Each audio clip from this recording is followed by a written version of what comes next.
The kingdom burned under a sky of crimson fire, screams and chaos flooding the streets. Amid the invasion, a desperate knight abandoned the battlefield, not to save himself, but to protect the Empress, his twin sister. But Empress Yahello was no helpless royal. The youngest sword master in history, a gray mage of the Ivory Tower, and a war hero feared across the empire, she met the threat with calm steel in her eyes. If the enemy truly came for her neck, they had chosen the wrong prey. Yahello, once hailed as a hero and powerful mage, was equally infamous as a tyrant, having overthrown the kingdom of Hain at 16 through a bloody rebellion. Her twin brother, Valen, urged her to flee, but she refused, revealing he was never truly her closest aide. Their intense exchange was cut short when the emperor's forces stormed in, led by a man who had long awaited her downfall. Accusing her of unchanging arrogance even as the empire burned, he vowed to dethrone her. Yahello, unfazed, threatened to feed his soldiers to her dragon, cripple him, and keep him as her captive. Valen stepped in to protect Yahello during a sword fight, revealing surprising skill, but she insisted on facing the enemy herself. The duel was fierce, with the attacker insulting Valen and eventually knocking him down. When Valen recovered, Yahello had already defeated the foe until a dragon arrived, darkening the sky. The wounded enemy called Yahello, the hero of the people, admitted to summoning ancient beings and launched one final attack. Yahello defended both the castle's magic and herself, but the blow cost her an arm. Amid a devastating dragon assault, she resisted retreat until Valen called her by her childhood nickname for the first time in decades. He lamented his past in action, but affirmed his bond with her before futilely facing the dragon's flames. As the kingdom burned and death closed in, Valen's final wish was to protect his sister given another chance. A voice called for him to wake, and he opened his eyes to find himself alive decades in the past in the body of his 17-year-old self, long before the kingdom's fall. Valen was stunned. Rudy, who had died in the Great Purge, now stood alive before him. When he asked the year, she said it was 1073, the first year of Empress Yahello's reign. Valen realized this was just before the Great Purge, when imperial relatives would try and fail to overthrow Yahello. She would hunt them down without mercy. In his past life, Valen survived as her twin brother, but Rudy was killed as a warning. Valen knew the Great Purge was just the start. Rebellions and purges would eventually destroy the empire. He couldn't involve himself in ruling. Yahello had killed her own kin for the throne, and if he showed weakness or became a threat, she would kill him too.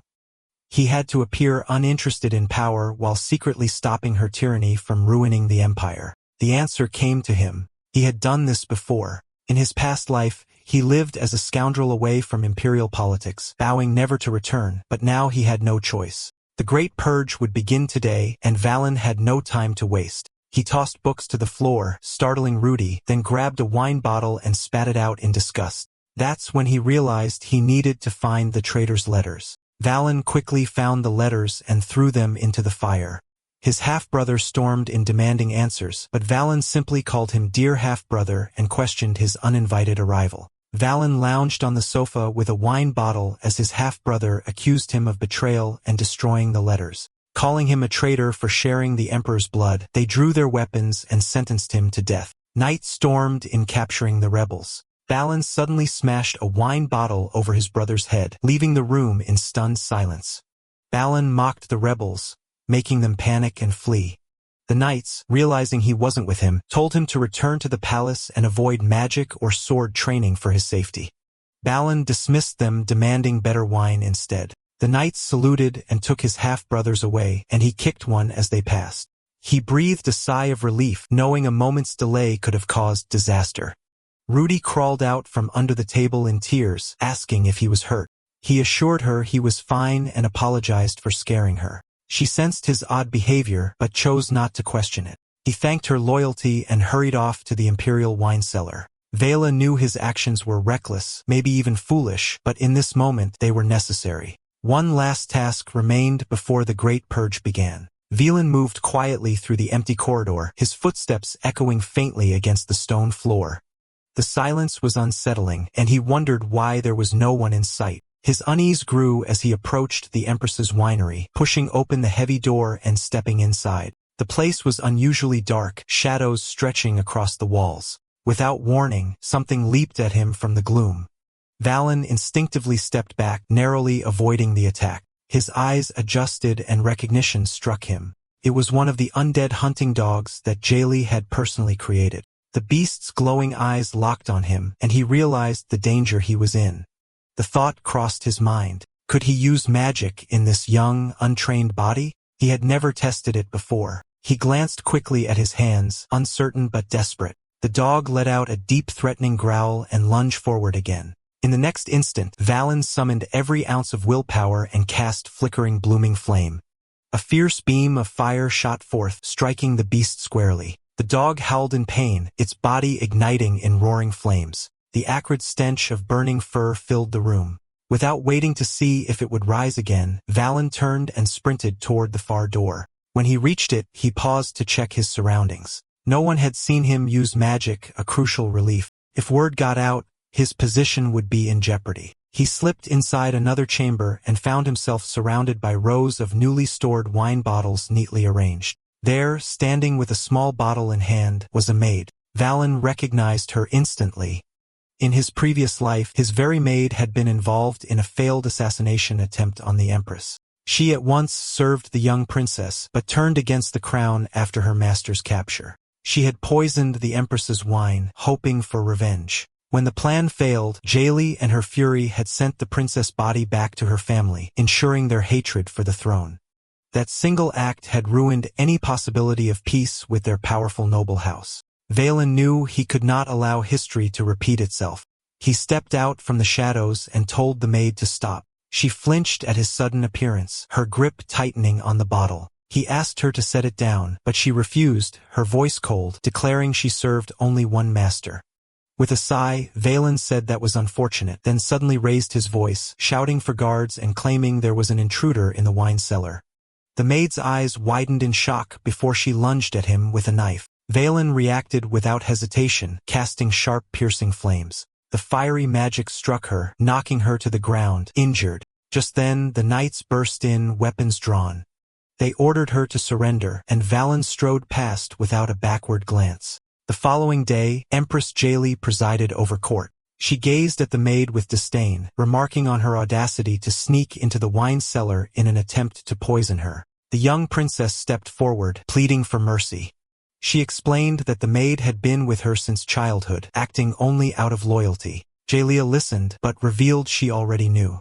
She declared that since the attempt had failed, the maid would be permitted to take her own life rather than face execution. She handed the maid a cup of wine, promising that her family would be spared from punishment. Her gaze then shifted to the princess. She demanded to know why the princess had joined the rebellion.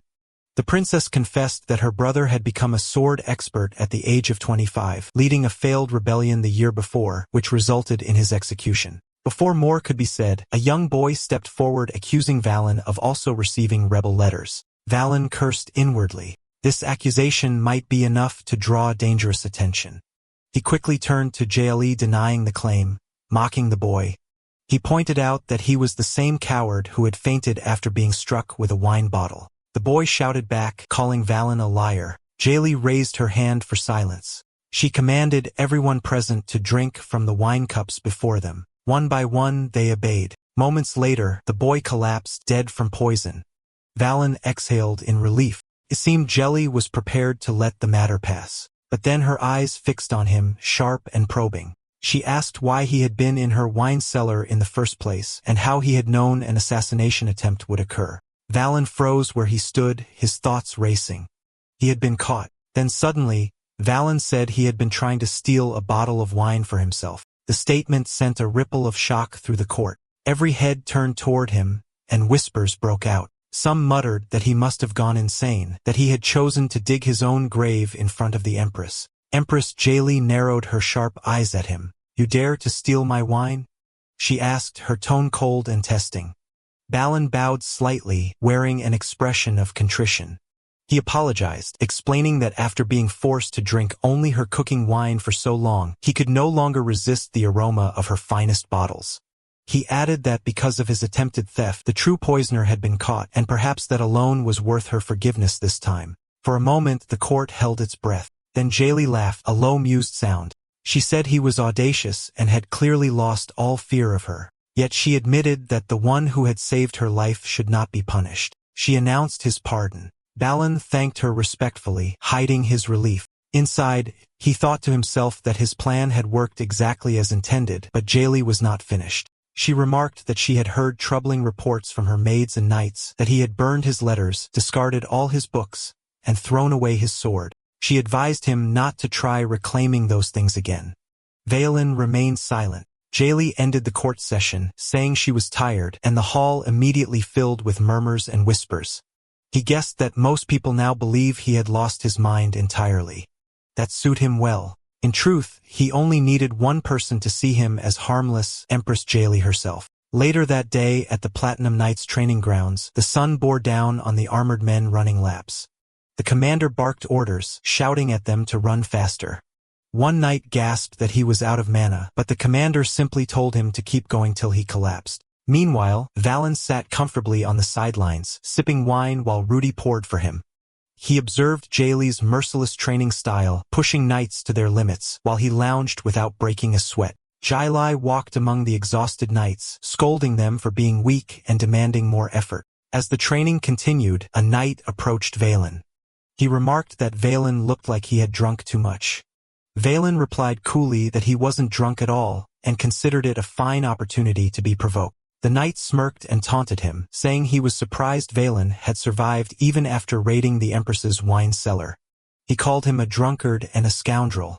Valen smirked back, remarking that the knight must be a pathetic fighter if he couldn't handle such training without whining. The knight's expression darkened. He said he had heard that Valen abused maids and harassed women within the palace. He warned Valen to restrain himself and leave the grounds quietly.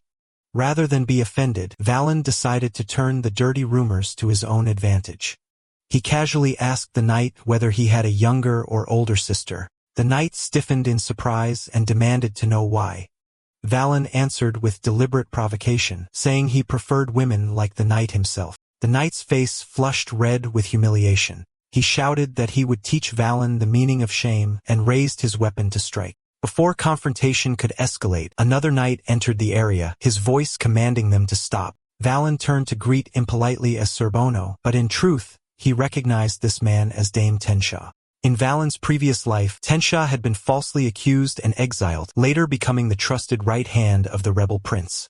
Dame Tentia looked between the two men and asked what was going on. Valen was quick to respond, claiming that the other knight had insulted him by calling him a drunkard and a scoundrel. The knight protested angrily, saying Valen had insulted his family first, specifically his sister. His hands trembled with rage. Valen's thoughts soured. This was bad. He hadn't realized the man actually had a sister. The knight demanded they settle it right then with a direct fight, but Dame Tentia intervened, suggesting they resolve the matter with an official duel instead of a brawl. Valen readily agreed. Tentia, acting as the senior knight, said the duel would take place on Friday and personally promised to obtain permission for Valen to train with a sword until then. Valen accepted, thinking it was the perfect arrangement for his plans. When Friday arrived, the training grounds were buzzing with energy. Every knight seemed to have gathered, and the air rang with shouts and anticipation. Valen felt a twinge of nervousness. Normally, this many people would never attend a duel between knights of this rank, but the crowd size meant the event had drawn unusual attention. Then he sensed a presence behind him. He turned and froze. The Empress herself, Yahello, stood there ready to watch. The announcer declared that the duel was a formal sparring match under the Empress's observation, demanding that both fighters display courage and unmatched skill. The two opponents took their positions. Valen's stomach twisted. Of all the possible days, it had to be official observation day. He understood that before Empress Yahello's sharp eyes, he would not be able to conceal the skills he had retained from his past life. While his mind was still racing, the knight charged at him with an angry shout. Valen swiftly tossed aside his training tag and reacted in an instant, aiming his sword at the knight's leg. The knight evaded, and the announcer immediately called out that striking below the waist was forbidden. A chorus of boos rose from the watching knights, condemning Valen's action as dishonorable. He feigned ignorance of the rule and offered an apology. The knight scoffed, saying it was the most basic rule in existence. Their swords clashed again, steel ringing in the arena. The knight grinned mockingly, remarking that Valen was holding up better than expected. He even taunted Valen about introducing him to his sister. Valen responded with a remark that only stoked the knight's fury further. The knight shouted that Valen had crossed the line for the final time. Without hesitation, the knight unleashed the Empire Swordsmanship Level 1 technique, Unity of Albeth. Valen recognized it instantly. The technique caused every muscle in the body to expand at once, fueled by mana, and released explosive force. The sheer power behind the blow sent Valen stumbling backward, almost off balance.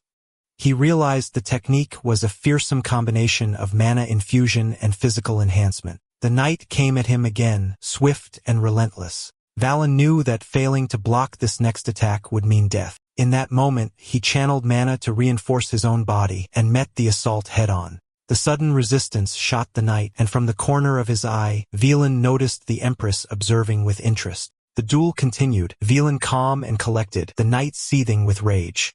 With precise footwork and calculated counters, Valen eventually forced the knight so far back that he nearly fell from the ring. Breathing hard, the knight accused Valen of secretly undergoing mana training. Several other knights murmured doubt, claiming Valen had never been trained in such arts. Valen denied the accusation outright, telling them not to cover their own lack of skill by blaming him. Still, the head knight's eyes lingered, convinced he had seen mana in play. Frustrated beyond reason, the knight charged again. Valen concluded the matter could no longer be handled subtly.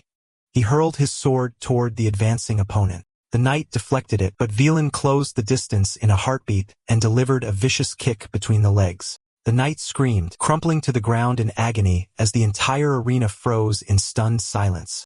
Valen threw his head back and laughed wildly. Someone beside the Empress called the act disgraceful, but Valen, unbothered, declared himself the victor as the knight writhed on the ground. The head knight began to reconsider his suspicion, deciding perhaps he had been mistaken about the mana usage. The referee reminded Valen of the no below waist rule. Valen smirked and argued that he had not used his sword for the attack, so it did not violate the regulation. He also pointed out that it was surely more shameful for a royal with no formal sword training to use the Empire's ultimate knight technique. The Empress's voice cut through the commotion, ordering the proceedings to stop. She called Valen forward. He ascended the steps, bowed, and offered her a formal greeting. She expressed her wish that he would train with care. Valen put on an expression of gratitude, pretending to be moved by her words, though her true thoughts remained hidden to him. She reminded him that royals did not, by tradition, learn swordsmanship, and that restriction applied to him as well. Valen hoped his deliberate performance, making his movements appear instinctive, had worked to conceal the depth of his skill. But then the Empress surprised him. She said he clearly possessed talent, and talent should never go to waste. Looking directly at him, she asked whether he wished to formally learn swordsmanship. Valen stood stunned, unable to mask his shock at the unexpected offer. The Empress had asked Valen if he would like to learn swordsmanship. Valen pretended to be shocked, acting as though he could not believe such an offer could be made so easily. Inside, he wondered if his performance had truly worked, but then he realized that this was most likely a test. As he looked at the Empress, he noticed her smiling faintly, which confirmed his suspicion. Feigning disinterest, he told her that he had no passion for sportsmanship and that he hated sweating. The Empress questioned his reasoning, suggesting that he could easily find enjoyment in the discipline. Valen shook his head and refused again, saying that all he wanted was to relax and enjoy a comfortable life. Her tone then changed. She told him she could not bear the thought of her kin suffering humiliation.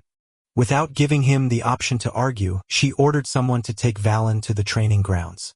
He would begin training with the Platinum Knights. Valen acted as though this was a shocking and unpleasant order, but inside, he was relieved. Now he could finally learn swordsmanship without having to hide his intentions or worry about suspicions. The next morning, when he arrived at the training grounds, Valen took a moment to admire the surroundings. The warm sunlight, the fresh greenery, the birds singing in the distance, and the sight of training equipment neatly arranged. It all felt like a perfect start to the day. His mood, however, quickly soared when he was handed the training armor.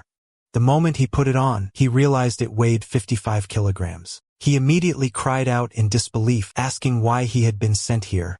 The knight captain, unimpressed, ordered him to run faster, mocking that even a 5-year-old could catch him at his current pace. Valen thought this was still a rare opportunity.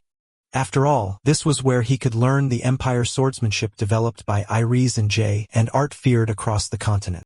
But he had forgotten that such training began with the most grueling physical conditioning. Before long, he was staggering about to vomit from the sheer exhaustion. By the evening, he collapsed onto the ground, sprawled out like a corpse. He thought to himself that this could very well kill him. The knight captain walked over and looked down at him. He asked if Valen was already worn out. Valen replied that physical activity had never been his strong point. The captain told him that he still needed to stretch or else he would be unable to move the next day.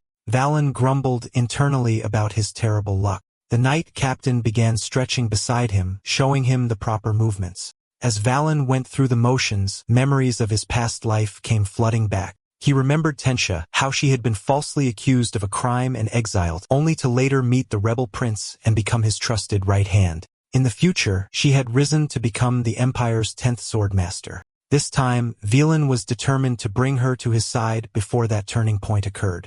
He knew her incident was close at hand, which meant it was time to set his plan into motion. Standing up, he approached Dame Tensha and told her that he had a bottle of Tears of the Wasteland, a rare and precious wine gifted to him by the Empress herself. He invited her to join him for a drink. Tensha was taken aback. She said that Tears of the Westland was the finest wine, something money could not buy. Valen confirmed this with a nod and described its sweet, fragrant taste. As a white wine enthusiast, Tensha's interest was instantly piqued. She told him she would wash off her sweat and come right away. Valen knew then that his plan had worked. At the Red Palace later that evening, Tentia could not stop thinking about the wine. She arrived at Valen's residence and apologized for being late. He told her it was fine and invited her inside. She brought snacks she thought would pair well with the wine. She noticed that the room was softly lit with candles. Valen explained that bright lights hurt his eyes, so he preferred the warm glow of candlelight. He poured her a glass, and Tentia took a sip. The flavor and aroma were exquisite, wrapping around her tongue in a way she had never experienced. Valen compared it poetically to shining stars and blazing flames. He then told her to hold the glass for a moment and stepped out of the room. Tentia, still enchanted by the taste, happily drank more wine.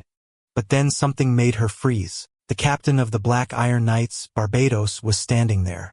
His voice was cold as he informed her that she was under arrest for stealing imperial artifact. Shock rippled through her. Barbados demanded to know where Lord Valen was as he needed to take her into custody immediately. At that moment, Valen suddenly appeared, dressed only in a bathrobe. He asked for Gare to disturb such a pleasant moment. Everyone, including Tentia, stared at him in stunned disbelief. Tentia could hardly process the absurdity of his appearance, thinking it was one of the most ridiculous things she had ever seen. The Black Iron Knights arrived and informed the prince that Diam Tentia was the prime suspect in the theft of a royal artifact. The captain stated firming that she must accompany them at once for questioning. Valen immediately protested, insisting that Tentia had come directly to his room right after training, leaving her no time to steal anything. The captain countered, saying it was entirely possible that someone had passed the stolen artifact to another person inside the palace. Valen argued that, if that were the case, they should be looking for that person instead of blaming Tentia without solid evidence. He reminded the captain that the queen must already be furious about the theft and that a rational judgment was necessary in such a delicate matter. The captain admitted that Valen's reasoning was correct. He also remarked that rumors about Valen going rogue seemed untrue as the prince was clearly sharp-minded and composed. However, Valen realized that he had been focusing too much on clearing Tancha's name and had neglected to consider the larger implications of the situation. Vane stuck closer to Valen, lowering his voice so only he could hear, and complained that Valen had completely ruined the good atmosphere and caused a scene.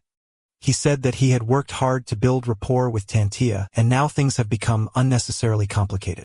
Tentia, who was observing their exchange, was taken aback and shocked to see them speaking so casually in the middle of the tense moment. The captain's eyes swept across the room, taking in Valen's attire and the bottle of wine and carefully arranged decorations. It became clear to him what kind of meeting this had been, and he asked dryly if this was the good time Valen had referred to earlier. Valen simply smiled in response, but the captain's expression grew more unpleasant. After a brief pause, the captain decided not to arrest Tentia immediately. Instead, he ordered her to remain in her accommodation until further notice. Tentia agreed to comply, and the captain prepared to leave. Valen told him to hurry along, and Vane let out a small sigh of relief at the situation's temporary resolution. Once the captain was gone, Tantia turned to Valen and said she had no idea about something, then made a vague remark involving a partner. She seemed to draw this conclusion because of Valen's appearance. When Valen asked what she meant, she gave a polite bow and said she would take her leave. She wished him a pleasant time before quickly exiting. Valen was momentarily stunned and shouted for her to stop, but after a second's thought, he decided it was no longer worth pursuing and let her go. The next day, Valen was walking through one of the palace corridors when he spotted Rudy. He called out to her, and she turned with a smile, holding a small bundle of flowers in her hands. She explained that she had picked them near the palace. Valen asked why she was there, and Rudy told him that a friend who worked in the palace had asked her to deliver a package outside the city earlier that morning. Rue noticed that Valen seemed to be in a noticeably better mood than before. She remarked that he must be feeling relieved about something. Valen replied that he had managed to save someone from a wrongful execution, though the true culprit had yet to be caught. As they continued talking, Rue mentioned that she had heard about the missing artifact, the giant Algrim quill. Hearing this, Valen thought about the quill's history. It was a legendary object once belonging to Algrim, a traveler who had journeyed across the world. The magical quill was said to be able to draw accurate maps entirely on its own. Valen began reasoning aloud. The thief was likely one of the palace servants, as they would have the easiest time smuggling the artifact out without drawing attention. He speculated that a servant would be unlikely to leave the palace alone with such an item. Instead, they would probably hand it to a trusted friend who moved freely, such as a royal maid, disguising it as an urgent delivery or harmless package. Then a sudden thought struck him. He recalled Rudy telling him she had delivered a package outside the city that very morning. His mind quickly connected the dots. Rudy froze in place, her eyes widening in shock as she realized what Valen might be thinking. Rudy stood frozen, shivering with fear over what she had done. Her voice trembled as she told Valen that he must report the matter immediately. She insisted that he should be the one to handle it himself. Valen asked her where she meant, but Rudy quickly warned him of the danger. She said that if word got out, he could be accused of smuggling artifacts. She reminded him that his reputation within the court was already not good, and that such an accusation would only make it worse. Valen stepped closer, gently holding her hands and telling her to calm down. He assured her that he would handle the matter himself and that she should not worry about it. He then asked her for the name of the friend she had helped earlier. Rudy hesitated, but finally revealed that it was Banton, a servant stationed at the Western Palace. Valen said he understood and told her there was only one thing she needed to do for him. Rudy asked what he meant, but Valen did not answer immediately. At the Western Palace, Valen made his way to the servants' quarters. As he approached, he overheard two servants speaking in hushed, urgent voices. One admitted they had no idea what to do now. The other muttered angrily about a reckless fool who had meddled with the artifact, saying they should have taken smaller, less noticeable items instead. Hearing this, Valen allowed himself a small smile, thinking that the thief talked far too much. He stepped forward and opened the door, startling the three servants inside. All of them froze in shock before calling out his title in surprise. Valen's eyes scanned the group, and he asked which one was Banton. A young man slowly raised his hand and identified himself. Valen repeated that he wanted to speak to Banton alone. The other servants immediately left, clearly eager to avoid being involved. Once they were alone, Valen's tone grew sharper. He asked Bandon who had put him up to this, but Bandon feigned ignorance, claiming he did not understand what Valen meant. Without hesitation, Valen summoned sharp, searing flames that forced Banton to his knees in pain. In desperation, Banton tried to lash out, but Valen moved quickly, delivering a hard kick to his face and ordering him to stop. He accused Banton of embezzling public funds and tampering with royal artifacts, demanding to know if he really believed he could get away with it. Banton's lips curled into a laugh. Valen narrowed his eyes and asked what was so amusing. Banton replied that there were rumors painting Valen as cold-blooded, someone who would even sell his half-siblings if it suited him. But here he was showing sentiment after all. It went on to say that he had no intention of dying alone, warning that Rudy's life was in his hands. Valen asked if Ban thought he would simply stand by and let that happen. Ban scoffed, mocking him by pointing out that no knight would follow his orders anymore. Before Valen could respond, the door opened and Tantia strode into the room.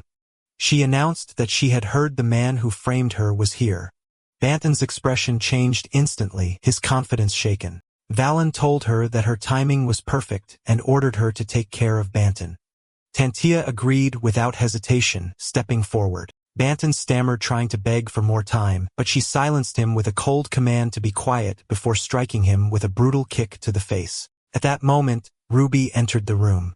She remarked that the knight had been too quick in her actions. Valen greeted her calmly.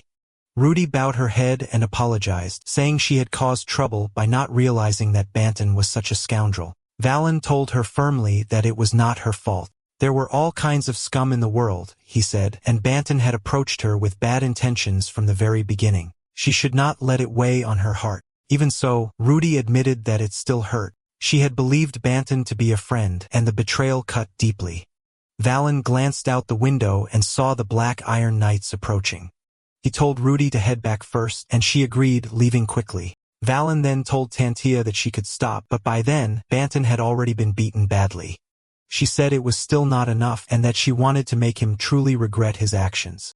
Valen stopped her again, saying there was a more urgent matter at hand. She asked what could be more important. Valen explained that if he were caught by the knights now, it would all be over. He needed to move quickly and recover the stolen artifact before that happened. He was certain there was only one place where shady deals involving stolen goods would be conducted. Together, Valen and Tantia made their way through the city until they stopped in front of the door. Valen pushed to open. The damp, heavy air inside made Tantia wrinkle her nose, and she remarked that it smelled like stagnant water. She asked where they were heading. Valen opened another door ahead of them and told her a guess. Then, with a faint smirk, he welcomed her to the Empire's underground waterways. Looked around in surprise and said she had never known such a place existed. She asked where it led to. Valon explained that it led to the slums, a place where all kinds of suspicious and dangerous contraband gathered. Tita said she understood, but then she asked how he knew so much about the underground waterways since she doubted he had ever been outside the palace. Valen was momentarily startled by her question, but he quickly regained his composure. He told her she did not need to know that. He then explained that the underground waterways stretched beneath the entire capital, hidden from the eyes of ordinary people. That was why they could be used to secretly transport illegal magical tools or regions without detection. Tay listened carefully, intrigued by the information. Valen added, almost casually, that the waterways were also the shortest route to sneak from the palace to the casino. Tay's eyes widened in shock, and she immediately told him that such behavior was disrespectful. She thought the route was not particularly suspicious, but it was still reckless to use it in such a way. Valen, however, thought that it did not look suspicious at all. They continue walking through the damp, winding passages of the waterways. Tia began to lose track of time and wondered aloud how long they had been walking. The twisting tunnels felt like a maze, and she could no longer sense their direction. Valen finally said they had arrived. Ahead of them stood a ladder leading upward. Tia asked what the place was, but Valen told her he would go up first and instructed her to wait until he called for her. She agreed without hesitation. Volin climbed up the ladder, moving quietly.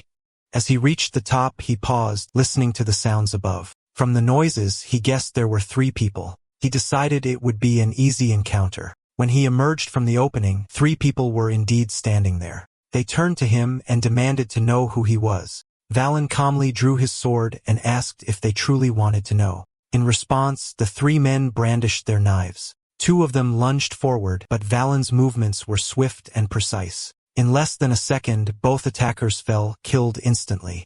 He then pointed his sword at the remaining man, who stared at him in terror. Valen remarked that the man still seemed curious about his identity. The man immediately dropped to his knees, begging to be spared. He swore he would do anything. Valen questioned him about a package that should have arrived 3 days earlier. He described it as being the size of 2 palms. The man quickly replied that he had indeed seen it. It was wrapped in light brown paper, and their boss had personally come to take it. Valen asked where the boss was now. The man answered that he was at the hideout in the slums. Soon after, Valen, Tia, and the man were walking through the filthy streets of the slums. The ground was uneven and littered with debris. Tia wrinkled her nose in disgust and told Valen to watch his step, warning him about the bad condition of the road. Valen thought to himself that the slums were even worse than he had imagined.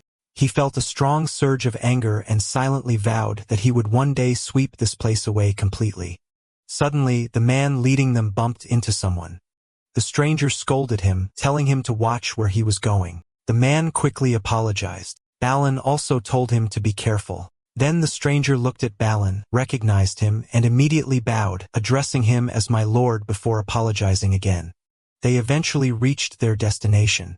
The man pointed ahead and said that this was the hideout. Tia let out a breath and said they had finally arrived. Balin stood still for a moment, scanning the place with a calculating gaze. The man then said he would take his leave. But before he could go, Balin suddenly grabbed him, his voice dropping into a deep, furious tone. He called them a pest and accused him of preparing a gang inside the hideout. Balin realized then that the person the man had bumped into earlier was actually part of the gang. Without hesitation, he hurled the man aside. Tia, he called. Yes. Your Grace, she answered immediately. The man, terrified, pleaded for his life, saying it was all a mistake. But Balin did not show mercy. His sword flashed, and the man was beheaded in an instant. Balin thought it was despicable. But if the gang had chosen to reveal themselves like this, then he could only consider it a fortunate turn. With cold determination, he drew his sword once more and began walking toward the hideout. Balin drew his sword, his expression cold and calculating. He thought that if the gang members were going to reveal themselves so openly, it would work perfectly in his favor. He moved toward the hideout entrance without hesitation. Inside, the gang was waiting, their knives gripped tightly in anticipation. One of them, curious about the commotion outside, leaned toward the door and peeked through a narrow crack. The movement was his last mistake. Balin's sword shot forward like lightning, piercing a man through before he could even shout. Balin's mind was focused. He thought that any approach to an enemy stronghold must be made with absolute caution. Without wasting another second, he raised his boot and kicked the door wide open. The hinges groaned as it slammed back against the wall. Inside, the people turned to him, their expressions twisted with anger and outrage. With calm precision, Balin summoned his magic. Flickering blooming flames materialized in his palm, 5 blazing orbs glowing with lethal heat. He hurled them toward his enemies and the air erupted into fire. Flames consumed the wooden walls and smoke began to swirl upward. The heat was suffocating and several gang members collapsed unconscious before they could escape. Outside waited. She saw smoke rising and quickly asked what happened. Balin stepped out briefly, his tone casual as if nothing serious had occurred. He told her it seemed there had been a small fire and assured her not to worry. Then, without another word, he turned and walked back into the burning building, telling her firmly to wait where she was. The inside of the hideout was now a chaotic mess. Firelight flickered across the walls, and the smell of burning wood and cloth filled the air. Balin moved with deliberate steps, scanning the room for the gang's leader. Suddenly, something came hurling toward him from the shadows. A man rushed forward, swinging a heavy axe and shouting incoherently. Balin instantly recognized the telltale signs: wild eyes, erratic movements. They were high on some kind of drug. He didn't flinch. With a swift, controlled motion, he kicked the man hard, sending him sprawling to the ground. Before the man could recover, Balin's sword flashed, ending his life in instant. Then Balin noticed another figure standing in front of a wardrobe. The man's posture was tense, his stance too deliberate. He was guarding it. Balin narrowed his eyes. The man spoke first, asking which game Balin belonged to. Balin ignored the question entirely. His thoughts was sharp. Now that Tangshu was safely outside, there was no reason to hold back. It was time to finish this. He tightened his grip on his sword and channeled his strength. Using Empire Swordsmanship Level 1, Unity of All, he unleashed a devastating slash. The blade cut through the air with overwhelming force, striking down every enemy in its path. Bodies fell in a single blow, lifeless before they hit the ground. But the power came at a cost. Balin could feel the strain tearing through his muscles and draining his mana. This was a technique far too demanding for the body of a 17-year-old, but he did not falter. When the attack ended, he saw that the man guarding the wardrobe was still alive. He was trembling, his legs unsteady, that he made no attempt to flee. His eyes met Balin's with a resigned certainty. The man spoke again, saying he knew someone with Balin's skill would never let him escape. She stepped closer, his voice calm but edged with authority. He revealed his identity. He was Duke Balin, and demanded the package that had been delivered here. The man hesitated for only a moment before confirming its existence. Balin advanced toward the wardrobe. His hand reached for the handle, ready to open it. But before he could, the man who had been bowing suddenly lunged forward with surprising speed. Valen reacted instantly. He twisted his body and drove his sword backward, piercing the man through the chest. Blood spattered the floor as the man gasped, his strength fading rapidly. Even as death took hold, he clung desperately to Valen's feet as though trying to stop him from reaching the wardrobe. With a sharp motion, Valen freed himself from the dying man's grip. He then turned back to the wardrobe and pulled it open. Inside, in the dim firelight, was a boy. The child's face was pale and frightened, his body trembling. Most shockingly, he was missing one of his legs. Valen studied the girl before him, her ragged clothes, unable to hide the sharpness in her gaze. He wondered if she was the boss's daughter, his mind gnawed by the thought that he had seen something he should not have. Without a word, he drew a pouch of coins and tossed it at her feet. Her eyes widened in disbelief, but he only told her this would keep her alive. He mourned that the Black Iron Knights would arrive soon. Her thanks lingered in the air, but Valens shook his head, insisting he was not trying to help. The girl bowed again before disappearing into the night. Watching her go, he thought she appeared shabby on the surface but was sharp underneath. Perhaps they would meet again. Once alone, he slid a painting from the wall to reveal a hidden safe. Using the dead man's key, he retrieved a small chest, his expression soaring at its contents. Inside were low-grade drugs, the kind poisoning the slums. He searched further and found a plain wooden box, flames kindled in his palm, ready to destroy all evidence tied to Rudy. A sharp voice interrupted him as Dame Tentia entered in clattering armor, scanning the room. She had seen the girl leave and came to check on him. Valen lowered his hand and extinguished the fire. He greeted her, noting her relief, and she asked if he had found it. His thin smile carried quiet pride. She hesitated, revealing she doubted him, and his brow twitched before he told her to take the box and report it as her own achievement. She was shocked, protesting that it was his work. He suggested perhaps he should take the reward himself as his entertainment funds were running low. Her expression hardened before she smirked and seized the box, thanking him. He thought that one day by Jaylee's side, this woman would reach the rank of swordmaster, a pillar of the empire. The crimson carpet stretched endlessly as Valen walked through the castle halls. He opened gilded doors, wondering why Jaylee's had summoned him. Inside, the chamber was filled with vibrant flowers like a greenhouse. The young empress greeted him warmly, saying she had been waiting. Valen bowed, hiding unease, and she mentioned Dame Tentia's report, noting his advice had helped. Realization struck him that the righteous knight had given the credit to him. He forced a smile, claiming Tentia had mastered humility. Gaelad's gaze sharpened as she disagreed. Achilles swept down his spine, and he believed this was his death sentence. Dropping to his knees, he begged for mercy, but her serene smile told him otherwise. She said he was too valuable to waste in the Red Moon Hollow Palace and appointed him as her advisor, summoning him often for counsel. His breath caught in suspicion, thinking she wanted him close to watch him. Her eyes softened as she recalled their shared past. She reminded him of when she allowed her half-siblings to take their own lives and how he caught the maid who poisoned her wine. Reviewing the list, she found all the culprits had ties to her enemies except for him. He was her only blood relative who had not tried to kill her. Valen's heart jolted at the memory. She admitted it pleased her more than she could express. At 17 years old, she clung tightly to even a single ally. Steeling himself, Valen rose and bowed low, pledging his gratitude for her grace and promising to serve as her advisor with all his strength. Jaylee's smile remained gentle yet carried steel as she warned that if he failed in his duty, she would be the one to take his head. Valen forced a calm smile and accepted her words. The night draped over the palace, and his chambers glowed softly under the flicker of lamplight. His maid assisted him quietly. Her movements were clumsy and her face pale. She apologized and turned to see Rudy, who lowered her head in shame, calling herself a worthless maid and lamenting that he went to such lengths for her. Valen chuckled, adjusting his sleeve, telling her not to worry since everything had worked out, and his appointment as advisor was thanks to her. Tears welled in her eyes, though they carried relief, and she bowed deeply in gratitude, her voice thick with emotion.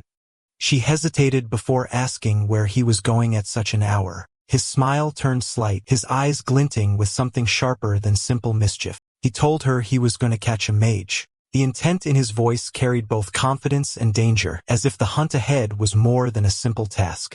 The night glowed with golden light as Valen stood before the grand gates of Casino Hope. Its walls sparkled with wealth, music, and laughter pouring into the streets.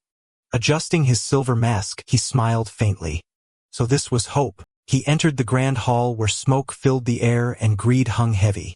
Cards shuffled, dice rolled, and fortunes rose and fell amid cheers and groans. Golden chandeliers lit the polished floors as Valine observed everything. Soon, a sharp-eyed woman approached him with quiet intent. She approached with authority, warning that weapons were forbidden. Yet, with a faint smile, she admitted exceptions could be made for him. Valen asked how she recognized him, and she answered simply. His white fire hair and golden eyes marked the dragon bloodline of Solidaires, impossible to hide. Valen met her sharp smile with caution. When he asked who she sought, she spoke of the nightmare of gold, the one destroying casinos. Calm and steady, Valen told her to take him to this figure. Though surprised by his boldness, she agreed and led him into the dark corridors. The hallway grew colder and quieter as she led him into the VIP chambers. The noise of the main hall faded, replaced by a new scene. A blue-haired girl sat at the gambling table, moving with effortless grace. With a sly smirk, she revealed a winning hand and pulled in the coins, her laughter carrying a sharp challenge. Valen's gaze softened when he saw Cellarisy. She looked up surprised, but quickly recognized him. Her voice held both resentment and weariness as she asked why he was here, reminding him how he had already forbidden her magic, studies, and swordsmanship, and now seemed ready to take gambling too. Valen quietly replied that he wasn't here to take anything. He had only come because he missed her. Her silence carried bitterness before she asked if it was right to deny education just because they were royalty. His smile vanished as he said some lines must never be crossed, and drugs had already gone too far. At the word drugs, her hand froze, and she demanded an explanation. He revealed poisons were spreading from the entertainment district to the slums and questioned if she truly knew nothing. Her eyes narrowed with suspicion as she asked if he believed the rumors of a fallen mage lost to gambling and drugs. Valen leaned forward with a proposal, loyalty to Her Majesty. Celertzi's sharp laughter filled the room as she stood abruptly, mocking that this was all he had to offer. Valen urged her to abandon drugs, leave gambling, and return, warning that Her Majesty could forgive anything but treason. She repeated the word with bitterness, and his hand moved toward his sword. She had no staff or tools, yet blue lightning suddenly flared in her palms. Valen froze, shocked that at only 20 she could unleash such power without aid. Valen stepped back, urging her to calm down and turn away from this path. Her face twisted in fury as she shouted that loyalty was something she would never give. Lightning raged through the chamber, shadows flashing across the walls. With no room to retreat, Valen drew his sword, fear in his chest, but resolving his stance. He knew the odds were against him, but his resolve was unshakable. If he failed now, she would once again fall under Gestio's control, just like in his past life. The tension in the chamber thickened, unseen by the patrons outside, unaware that a storm was about to erupt. Valen stood firm, blade gleaming under the golden light as Celarizy's lightning surged in defiance. His steady stance met her storm, eyes seeing not just pride and pain, but the resolve that kept her from bowing to anyone, not even her own blood. The casino fell silent as brother and sister stood face to face, their bond strained by duty and betrayal. Valen knew words could not heal the rift, only steel and magic would decide their fate. Casino Hope became a cage as Valen and Celarizy faced each other, neither wanting the fight yet refusing to back down. For him, it was about changing fate. For her, it was about clinging to freedom. Their clash was inevitable, not from hatred, but from convictions too strong to surrender. And within the casino's walls, the storm was about to break. The throne room fell silent as a man knelt before the Empress. He asked if she would kill Duke Valentinus too. With a sharp smile, she said only if he turned against her, adding that he was different, though her tone warned of caution. The man asked if she would trust those the Duke recommended. Her eyes narrowed as she demanded what he meant. When he suggested the Duke might even recommend a royal, she rejected it instantly. With firm conviction, she repeated that such a thing would never happen. Tension filled Casino Hope as Valen faced his sister, Celarizy. He tried to calm her, reminding her she was destined for greatness, but she doubted his intentions. Suspicion turned to anger when she asked if the Empress had sent him to kill her. His denial was answered with a spear of lightning. Valen dodged the lightning as it tore through the room, shattering walls and tables. His heart pounded, knowing a swordsman had only one way to face a lightning mage. Gripping his blade, he unleashed Empire swordsmanship, unity of all pain, his body straining with mana as Celarizi's thunder shaped into a deadly spear. Her voice turned cold as she curled the spear of deadly force. Valen roared, pouring everything into his strike, bending the storm upward and a thunderous blast that shook the ceiling. Dust fell as Celarizi's composure cracked. She realized he had become a sword master. Stepping through the haze, Valen declared with raw resolve that he would reclaim his sister's fate. Chains burst from the ground, binding his limbs with earth magic. She coughed blood from the strain that still wielded two elements. Valen's sword blazed red with fire, breaking free in a shower of sparks. Shocked, she demanded his secret, but he only smiled and asked if his display met her expectations. She smirked, mocking his mastery of mana, but he ignored it and asked her to listen. Her answer was cold lightning sparking at her fingertips. Another bolt missed him as he rolled aside. He shouted he only wanted to save her, but she snapped back in pain, declaring she needed no saving and would never abandon the life she chose. His voice broke as he warned her staying meant death. She questioned him, and he revealed the truth. Her massive winnings and lack of chip exchanges had made her a threat to the casino. Her gaze faltered, admitting there might be truth in his words. But the moment was cut short as the doors burst open and the woman from earlier rushed in, pale with urgency. The woman warned mercenaries were coming, urging them to flee. Celarizi scoffed, boasting she could face hundreds with her magic, but Valen stopped her, reminding her they were exhausted. He then ordered the woman to destroy the drugs in the slums before the Black Iron Knights arrived, and she rushed to carry it out. Valen understood the value of having eyes in the entertainment district and picked up a small case before urging Celarizi to leave. But as they pushed open the doors, their path was blocked. Mercenaries in dark armor lined the corridor, blades ready to stop them.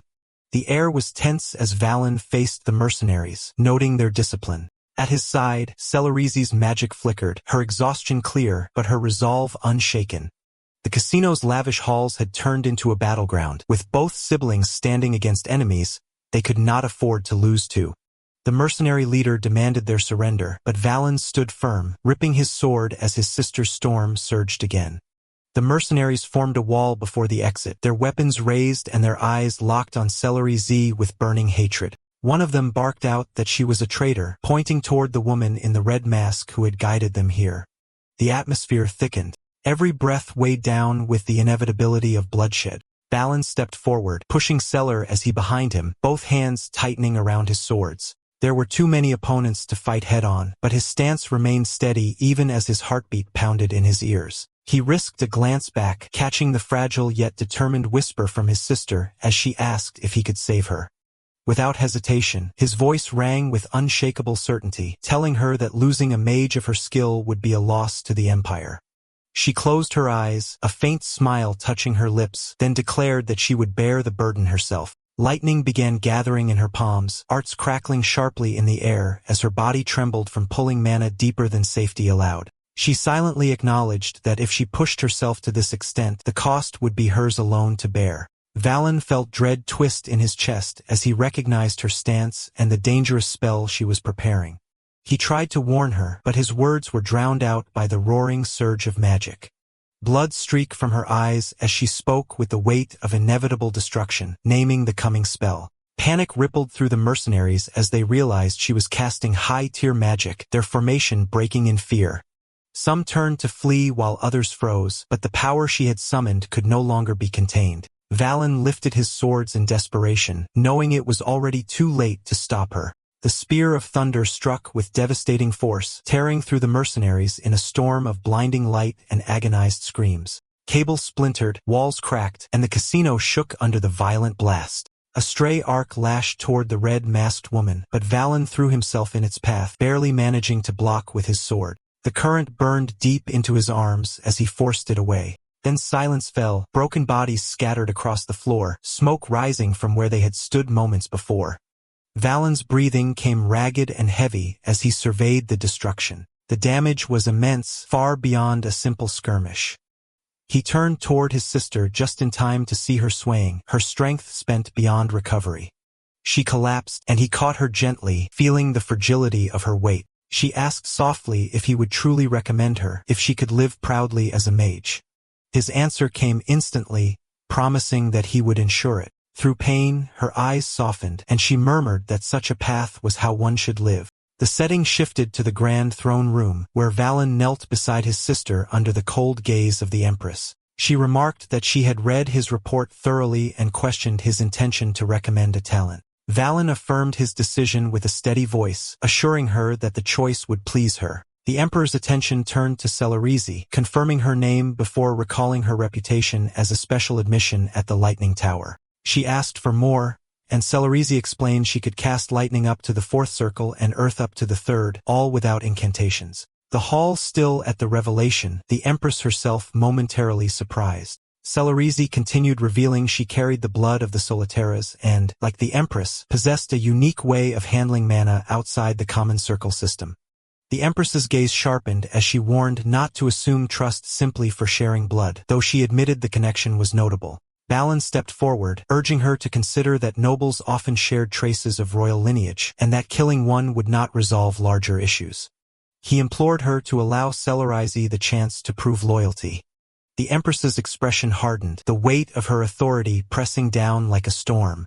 Valen's hands trembled subtly, sensing the tension shifting. He pressed on, stating that he had prepared something to ease her doubts. At his signal, a maid entered carrying a heavy bag, which she emptied before the throne. A flood of casino chips tumbled across the floor, gleaming under the chamber lights. The Empress's composure faltered at the sight of the fortune. Celarizi bowed her head, stating she had collected nearly 200 bags across the empire and would offer half to the empire and half to the national treasury. The Empress was silent, torn between denying the importance of wealth and being clearly swayed by it. After a pause, she commanded Celarizi to strive wisely to become an asset to both the empire and herself. Celarizi's voice shook as she expressed gratitude, while relief swelled in Valen's chest at the success. The victory was short-lived. The Empress's gaze turned sharply to Valen, her voice demanding to know by what means he had managed to bring such a formidable mage to his side. The sudden venom in her tone struck deep, making his confidence falter. Under her piercing scrutiny, even her swordsman's courage felt dangerously thin, and the air between them grew heavy once more as he searched for the strength to answer. The Empress dismissed Celarizi with a flick of her hand. The young mage bowed low, trembling under the ruler's gaze, and withdrew without another word. Valen's eyes followed her retreat, sensing the heavy burden she carried. Yet the throne room gave him no space to linger in thought. The Emperor's eyes sharpened, her presence turning cold and unyielding. She questioned how a mage of such ability, one who had hidden deliberately, could return unharmed to this place. Valen's blood froze instantly. He forced a smile that felt fragile, almost breaking, while his thoughts urged him to remain calm. He explained that it had been chance, claiming he was at a casino for gambling when he encountered her. She had yearned to reclaim her magic, and perhaps she had followed him because he had promised to help her learn again. The Empress's eyes narrowed at the suggestion, suspicion clear in her look as she evaluated his words. Her question cut deeper, asking why such a person would trust him when his reputation was so abysmal. Valen's smile widened despite the pounding of his heart, answering that while his name carried disgrace, she had spared his life before. The mage had placed her trust, not in him directly, but in the mercy she represented. Silence hung heavy until the Empress allowed a faint, amused breath. She admitted he knew well how to make others desire to believe his words, and lowered her voice into something sharper. The Empress then informed him that in 4 days, Marcus Florentius would visit with his wife. Valen felt his breath cease, alarm flooding his thoughts. His mind revisited the Marcus history, a noble whose power could rival kings. His sister, once an imperial concubine, had died giving birth to her son Aquinas. Returning home, the Marquis had been attacked by assassins, losing both Aquinas and his wife. Consumed by rage, he had accused the throne and triggered civil war, plunging the empire into years of unrest. Now with this meeting looming, Valen lowered his head and concealed his unease, vowing to assure that Marcus's visit would pass quietly and without incident. The Empress smiled, satisfied with his answer, but her tone hardened as she announced Dame Tenchia's appointment as his escort knight. Valen was caught off guard as the throne room doors opened and a woman clad in shining armor entered, kneeling. She declared her appointment as his exclusive knight by the Empress's order, simulating her role as both guard and watchful eye. Though Valen realized her appointment served as surveillance, he recognized the advantage of having a knight beside him. He smiled and bowed with Tentia before the throne, declaring his intention to serve with all his strength. The Empress's gaze remained unreadable as she admitted he never failed to surprise her, warning she would be watching closely and urging him not to disappoint her. Later, the scene shifted, revealing a desperate man kneeling before Valen. It was Duke Aquinas, his expression heavy with urgency as he pleaded for help. Aquinas revealed a newborn child no more than days old. Valen's stomach twisted as realization stirred. Aquinas, voice trembling, named the boy his son, yet admitted his birth had not been registered. Valen's fury erupted, declaring that in these times, when noble bloodlines were tightly controlled, such an unregistered birth was treason punishable by execution of both parents and child. His anger filled the hall, declaring even he was now in danger because of this reckless act before Tenche restrained him, urging calm. Aquinas lowered himself further, forehead to the floor, begging that if Valen spared the child, he would raise him in secrecy so that none would know of his existence. Valen's voice became icy, demanding how he could ensure the boy would never become the spark of rebellion. Aquinas faltered, unable to respond, while Valen pressed his argument that a child of noble blood would always be a potential weapon in the wrong hands, even without intent. Seeing the dew pale, Valen's hand moved toward his sword, declaring that the law required the seed of rebellion to be cut without mercy. Aquinas clung to him, pleading desperately for the boy's life. Tenche's voice intervened again, asking if there truly was no other way. Valen paused, considering the possibilities, and finally admitted there might be one. He suggested falsifying the boy's birth records, a statement that sent shock through the room and made Aquinas look up in sudden hope. Valen explained that if the boy were not recorded as a duke's son, but instead as the child of Marquis Florentius, the entire issue would dissolve. The birth would be reported only after Aquinas inherited the Marquis ape, at which point the boy would be accepted as the rightful heir. Relief and joy flooded Aquinas' expression as he embraced the child, praising Valen for his brilliance and promising never to forget this favor. Valen dismissed the gratitude coldly. Tentia exhaled in quiet relief, seemingly content that a solution had been reached. Yet Valen's mind darkened again as he considered the dangerous implications. If he knew the boy's existence, there was a chance the old Marcos might already be aware as well. The thought struck him sharply, bringing the weight of fear back upon him like a blade pressed to his throat, for secrets of noble blood rarely stayed hidden for long. And in the Empire, every secret carried the seed of war. Valen sat apart from Dame Tentia and Duke Aquinas, sunk into his sofa, his thoughts and turmoil. The child's presence had shifted everything. If Marcus Flanadius already knew about the illegitimate heir, the road ahead would be dangerous. What appeared like a tearful family reunion might truly be the spark of civil war. Flanaganus takes Aquinas and the child, Geralis, enraged, sends an assassin. The Marcus seizes it as proof and rises in rebellion. Even without the child, the incident could still be his weapon. Valen closed his eyes, gripping the armrest. He knew he had uncovered the Marcus' true intention before acting. By evening, the three stood beneath the fading sun, watching the horizon drown in red and gold. Aquinas gazed toward the distance, his voice edged with unease, wondering why the man was not here yet. The silence shattered with the sound of rushing wings as two figures descended from the clouds, riding scale beasts whose landing shook the ground beneath their feet. One man dismounted with practiced ease, stepping forward with a presence that pressed like iron upon the air. He introduced himself as Marcus Flanetius, his hand extended in greeting. Valen clasped it, forcing calm into his tone as he welcomed the man. His gaze slid toward Aquinas, already calculating. Before Valen could finish his thoughts, the Marcus released his grip, turned, and swept Aquinas into a fierce embrace, laughter breaking into tears, declaring that his nephew had grown and would soon become his son. Aquinas stiffened while Valen and Tentia froze in place at the unexpected display. The embrace ended, yet Flanidius' eyes turned sharp, shifting toward Valen and Tentia with deliberate weight. He inquired about the procedure for renouncing succession rights. Tentia answered with formal poise, though unease flickered in her gaze, confirming that the emperor, the nodary, Du Valencinus, and Du Aquinas had signed, and it would take at midnight. Flanetius smiled at Aquinas, remarking that he had signed alone, which she found admirable. Valen's thoughts spun. Was he mistaken? Was Flanetius truly just a doting uncle blinded by emotion? He dismissed the thought, knowing sentiment was dangerous now. He gave Aquinas a subtle cue to speak. Aquinas hesitated before straightening and revealing that he had a hidden child. A maid stepped forward carrying the infant. Silence deepened around them. Flanagan's eyes widened while Aquinas continued, explaining the mother's death in an accident and his intention to take responsibility for raising the child himself. Valen said he Flanacius closely, waiting for a revealing expression. The Marquis knelt, hands trembling as they touched the child's cheek. He seemed overwhelmed, tears welling in his eyes as he spoke of the joy of their family being together again. His shoulders shook as he drew Aquinas close, whispering thanks in a voice thick with emotion.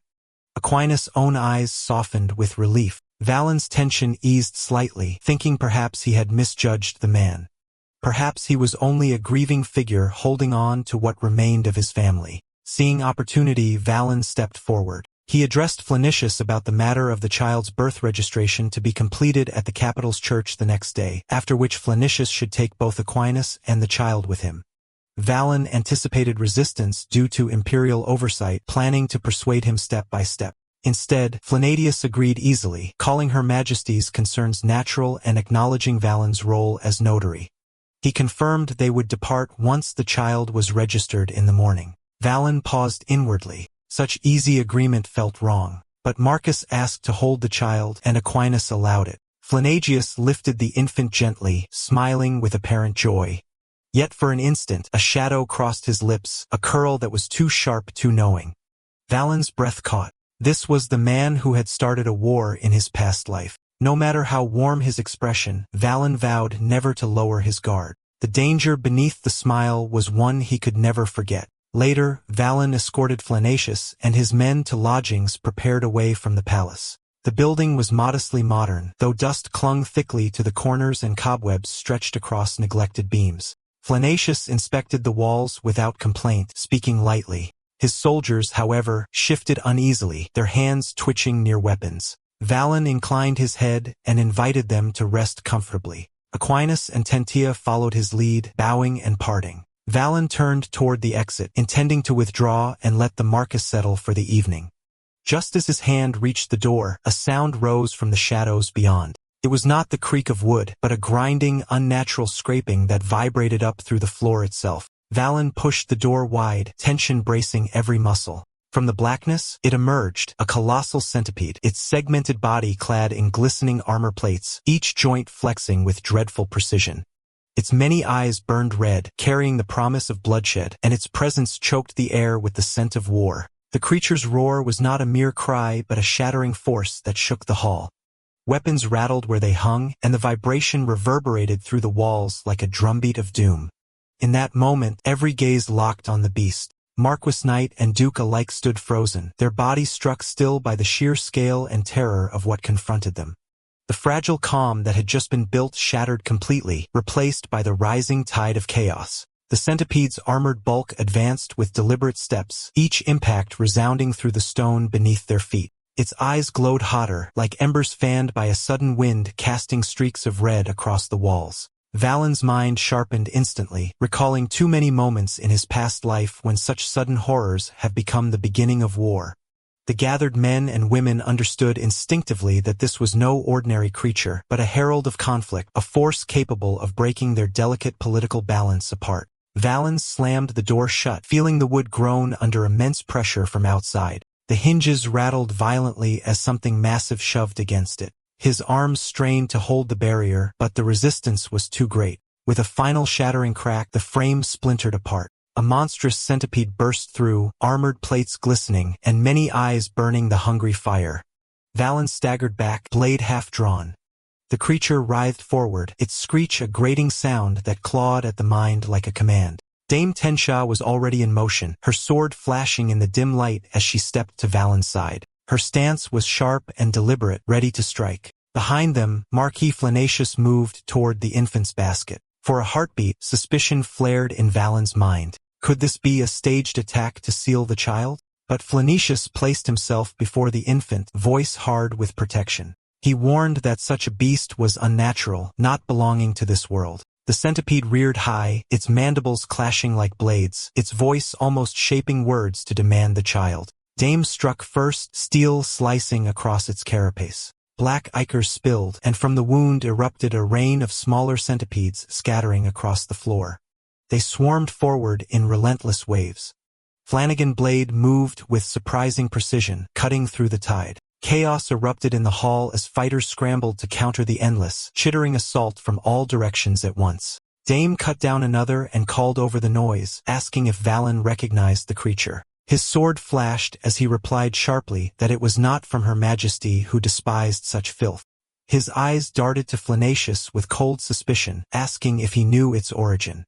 The Marcus's face twisted in anger as he cut down more vermin, accusing Valen of suggesting he had summoned them.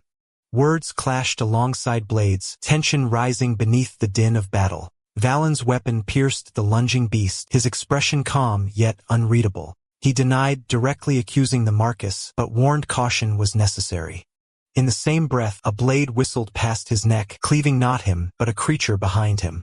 Flanidia's glare was deadly as he threatened that if harm came to his wife or grandson, Valen would answer for it. Then he turned away, continuing the slaughter, cutting through the swarm with ruthless, measured strikes that betrayed both skill and intent. The battle pressed on, each strike driven by urgency. Valen's mind turned dark, weighing the risk of letting Flanidius live if he was truly the same man who began a rebellion in his past life. Before he could act, Dame shouted, claiming to have found the creature's weakness in the middle segment. It was desperately shielding. The giant thrashed wildly, making its defense obvious.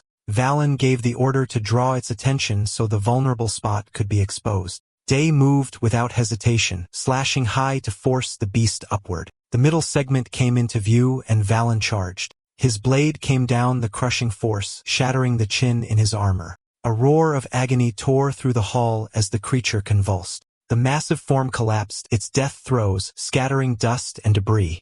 The swarm of smaller centipedes dissolved into nothing, leaving a tense stillness behind. Yet Valen's instincts warned him that the danger had not passed entirely. Silver residue glimmered faintly on the corpse, forming a magic circle carved into its flesh. Valen's eyes widened with recognition. Alright, that's the end of the story. Thanks for watching. See you in the next one.